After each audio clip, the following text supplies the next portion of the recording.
और जा रहा हूँ जहाँ कैलिफोर्निया के बहिष्कृतों ने अपनी एक दुनिया बना ली है। अमेरिका का इकलौता शहर है जहाँ कोई कानून नहीं है। मेरे चेहरे से कैमरा हटाओ यार। ये कैलिफोर्निया के रेगिस्तान के बीच में है जहाँ मौजूदा तापमान 120 डिग्री फ़ारेनहाइट है। हमारे यहाँ 14 लोगों की मौत भीषण गर्मी के कारण हुई। मैं अकेला स्लैब सिटी के लोगों से मिलने जा रहा हूँ, उनकी कहानियां सुनने और ये पता लगाने के कि ये कितना गैर कानूनी है।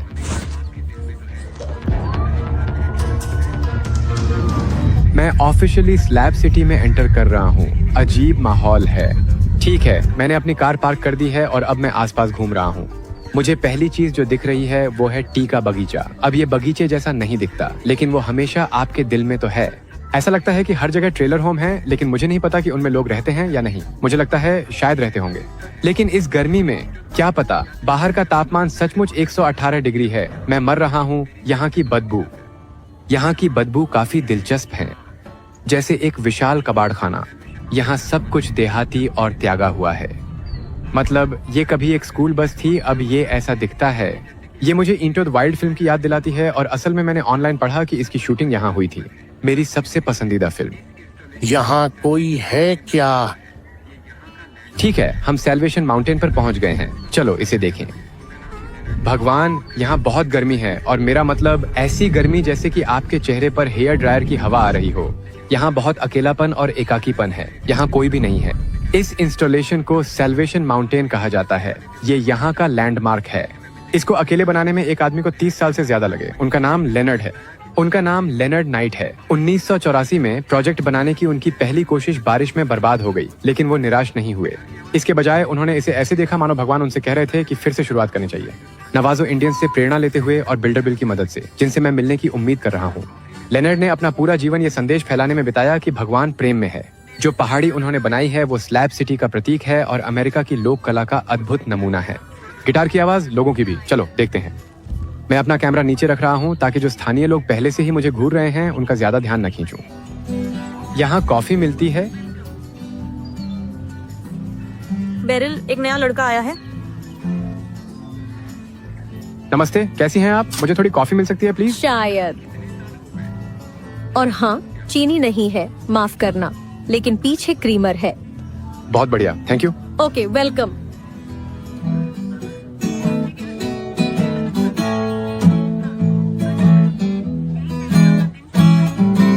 आपको यहाँ कितने साल हो गए?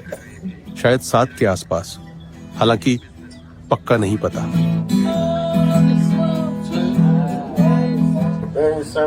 वो हफ्ते के हर दिन, वीकेंड पर भी दुकान खोलती है।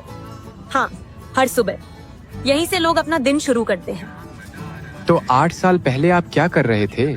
मेरा एक प्रिंटिंग बिजनेस था, पर मेरी पूरी सोशल सिक्योरिटी अप्रूव हो गई तो सब कुछ उठाकर फेंक दिया।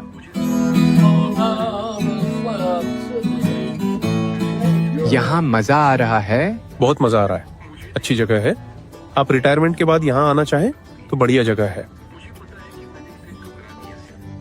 मुझे यहाँ के लोग पसंद है। बहुत बढ़िया। मुझे साधारण लोगों के बीच रहना पसंद है। पता नहीं, शायद इससे मुझे बेहतर महसूस होता है। मुझे नहीं पता, ये एक संभावना हो सकती है। मुझे पता है कि मैंने इसे ठुकरा दिया है, लेकिन मैं दूसरे लोगों की तरह पागल नहीं हूँ और इससे मुझे अच्छा महसूस होता है। आप यहाँ रुकेंगे या जाएंगे? वो मुझे म्यूजिक बजाने देते हैं और औरतें इस बूढ़े आदमी को अपने साथ फ्लर्ट करने देती है ना? और इसीलिए ये मजेदार है। क्या आप कभी LA वापस गए? मैं अपने परिवार के पास जाता हूँ। मेरे बच्चे वहाँ रहते हैं। आपके बच्चों को कैसा लगता है कि आप स्लैब सिटी में रहते हैं? उन्हें इसमें कोई हर्ष नहीं है। मेरी माँ मुझे मारने वाली थी। मेरे पोते ने मेरा साथ दिया। मैंने इंटरनेट पर देखा तो हत्या का पता चला। माँ, हाँ। देखो, ये थोड़ा खतरनाक तो है। स्लैब सिटी की परिभाषा देनी हो तो मैं स्टार वॉर्स बार का नाम लूंगा। मुझे ये पसंद है।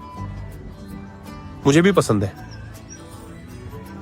मैं कुछ खड़ूस लोगों से मिला हूँ, लेकिन मैं उस तरह के लोगों को नहीं ढूंढ रहा। हर कोई कभी ना कभी खड़ूस हो ही जाता है। ये ऐसे ही करता है। You might be dark, you might be light. You're doing what's right now. मैं 2008 से यहाँ हूँ तो 15 साल। वाह, तब मैं हाई स्कूल में था और मुझे इस जगह के बारे में पता ही नहीं था। मैं कैंपिंग कर रही थी। मैंने खुद को कॉन्टिनेंटल अमेरिका की सबसे गर्म जगह पर जाने के लिए इनवाइट किया, जो कि यूमा के रेगिस्तान वाला इलाका है। हाँ, तो मैंने रूट 66 का रास्ता लिया और नीचे उतर गई और आप समय पर पहुंच गई है ना? हाँ, मैं सॉल्ट स्टीन में कैंपिंग कर रही थी। मेरे पास कैंपिंग कर रहे लोग बोले, फील्ड ट्रिप पे चलोगी? मैंने कहा हाँ। कहाँ पर? ऐसा मत करो। हाँ, क्योंकि तुम लोग कबाड़ में जा रहे हो। हाँ, वो वाला और वो दूसरा भी जो कबाड़ में जा रहा है। वो कुत्ते किसके हैं? वो सब यहाँ आ रहे हैं। एक दिन मैं मिलूंगा। वो कुत्ता कौन सा है? बेरिल को यह पता लगाने के लिए थोड़ी देर के लिए जाना होगा कि कुत्तों के मालिक कौन हैं, इससे पहले कि वो हर जगह कचरा फैला दें। अब वो सुझाव दे रही है कि मैं रैंगलर में खाऊं और वो बाद में मुझसे मिलने आएगी ताकि मुझे इस अजीब भूतिया शहर का अंधेरा हिस्सा दिखा सके।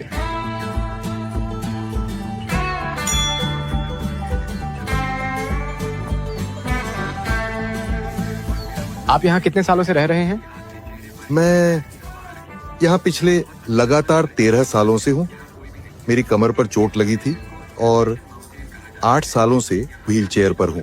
स्लैब सिटी एक स्वतंत्र जीवन शैली वाला समुदाय है। हम इसे एक समुदाय के रूप में बनाए रखने की कोशिश करते हैं। जो लोग बहिष्कृत हैं, विकलांग हैं, जिनके पास रहने के पैसे नहीं हैं, वो यहाँ आ सकते हैं और शुरुआत कर सकते हैं। मुझे लगता था कि यहाँ आप हर दिन कैंपिंग कर सकते हैं। ये आपकी सोच से कहीं ज्यादा मुश्किल है। मौसम वास्तव में बहुत गर्म है और इसने सभी को चौंका दिया जब जुलाई के पहले हिस्से में ये केवल 92 डिग्री था। फिर ये 100 के पार जाने लगा और फिर एक हफ्ते में घातक मौसम हो गया और हमारे यहाँ भीषण गर्मी के कारण 14 लोगों की मौत हो गई। स्लैब सिटी के लोगों के बारे में मुझे और बताएं।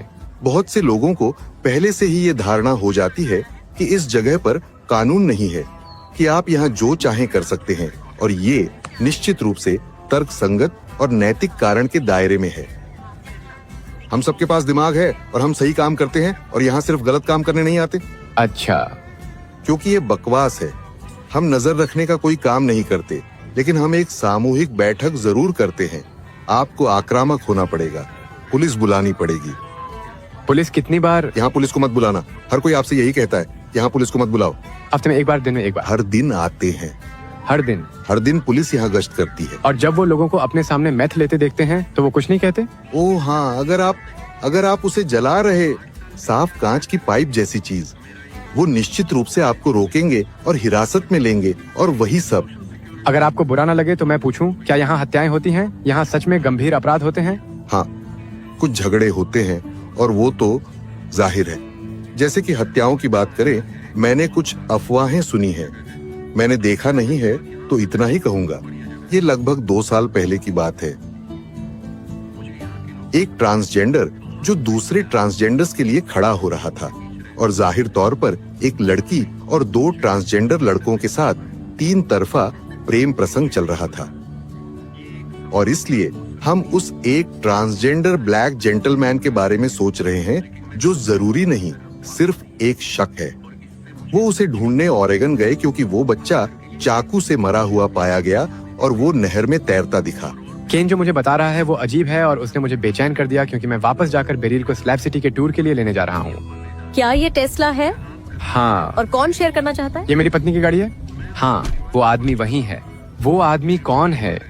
ओह, ब्रायन। वो यहाँ रहते हैं? अरे नहीं, वो एक तरह का स्नोबर्ड है। स्नोबर्ड्स यानी वो सिर्फ सर्दियों के लिए आते हैं? हाँ, मैंने सुना इस बार गर्मी में लोग मर रहे थे क्योंकि गर्मी है और एसी नहीं है। बात दरअसल एसी की नहीं है, हाइड्रेशन की है। और उनमें से कुछ वैसे ही मामले थे, समझे ना? फेंटानिल।